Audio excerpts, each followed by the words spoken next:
of the heart. For those of you who have been here for a while and been through classes, you understand that when we use the word treatment, we're talking about a spiritual mental adjustment of the mind, that you're not praying to mentally adjust God.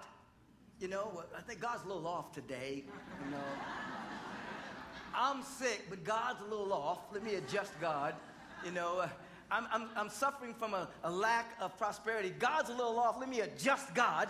You know, let me adjust the universe. No, your spiritual mind treatment is a self-adjustment, cleaning up your own perception so that you can begin to see the way it really is, and then participate and experience the way that it really is.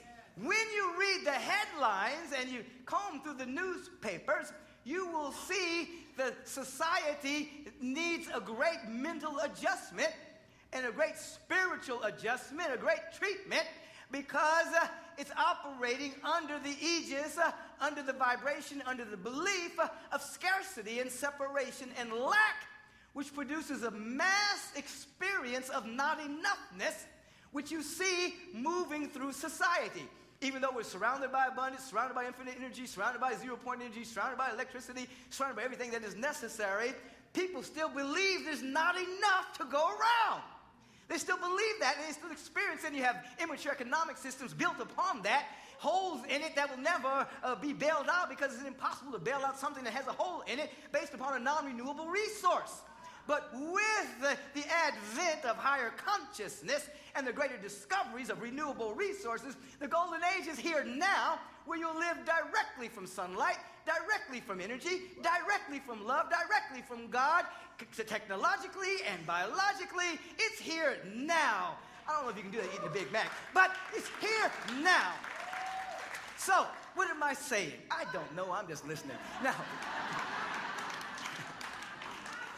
So this treatment is adjusting your mind and your perception that you may see correctly that which you desire means that which is already within you trying to come out, is already here. You're adjusting your mind to see that it's already here. Case in point, as I was sharing with the earlier service, we had a staff a lunch a week or so ago, and we had a particular restaurant, and having a good time speaking, and obviously that there was a table behind us, and they knew we were from Agape. They recognized us and began to talk to us, and they shared, they went to Agape too. As a matter of fact, one of the ladies said, "You may not remember me, but I attended Agape. I was on staff. I was on David Powell's staff, and I eventually moved to Denver. And I was in Denver one day, and I said, I think it's time for me to move back to L.A., And she was talking to David on the phone while this was going on. And she said, "Now, I need a sign. I need a sign right now. And if I get this sign, I'm going to move back to L.A. And in walked the door Michael Beckwith, Ricky Beebe. We were in Denver at the Mile High Center there, and we went into this vegan restaurant, and she's on the phone with David. She said, "You're not going to believe this. Michael Beckwith just walked in the restaurant." So she said to David, "I'm moving back to L.A." So she told me the story while we were at lunch. I said, "Well, what are you doing now?" And she says, "I produced this great coconut juice. It's organic, non-pasteurized, raw. I said, we know that brand. Can you have it?" And she said, I don't know. We kind of sold out. We have some in New York. I don't know if we have here in L.A. And then she said, "But I might have some at home, and it's right down the street. I can't promise, but I might have some." And she counted, "How many of you are you?" "Okay, 6 of you." "Okay, I'll go see if I have some." Now, while this conversation was going on, Jennifer had gone to the restroom. So Jennifer comes back and says, "Okay, it's time to go."